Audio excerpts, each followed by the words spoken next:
Hey guys, hope everybody's well. I'm in the car because we're heading down to Corpus Christi right now.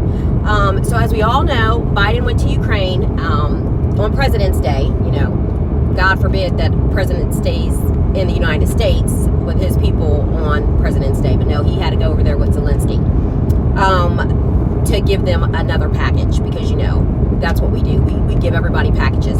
So what did he give? 700 tanks, 1,000 pieces of tactical armor,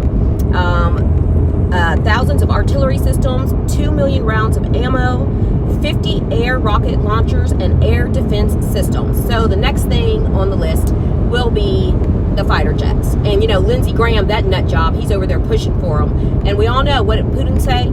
He said, if we give them the fighter jets, that's it. That's the last straw. He ain't having it. I'll tell you more about that later. So, on top of that, we gave him another $500 million. So, you know, he couldn't go to East Palestine and he couldn't give those people even $5. But we can go overseas and, you know, just give Ukraine for a war that's not ours, this proxy war. And I'll tell you about that later, too. It's just a bunch of bullshit. So, China and Russia are now aligned. And that's no good either, because with China that hates us, and then you have freaking Ukraine, not Ukraine, but Russia, they're like, don't do it. And now we got those two aligned together. So that's just great. You know, Biden shut down drilling on federal land for oil.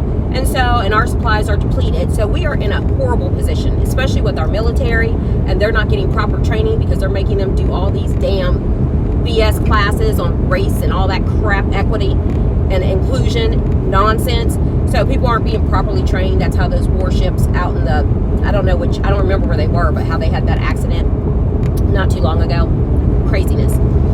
So James O'Keefe, I do believe, was the victim of a coup. He is no longer at Project Veritas, and I watched him read his statement to his staff, and it was horrible. I cried.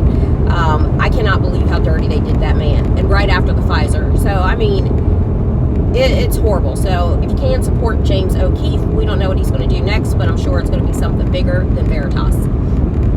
Marjorie Taylor Greene says that she would like a national divorce, and we should be divided into red states and blue states. She says that also Republican governors should put a time limit on when people can vote. So if you're coming in from a state like California or New York that leans left, or they are left, they should have to wait 2 to 5 years to vote in local elections, because then by that time they've got a feel for the community, so on and so forth. So I'll be back.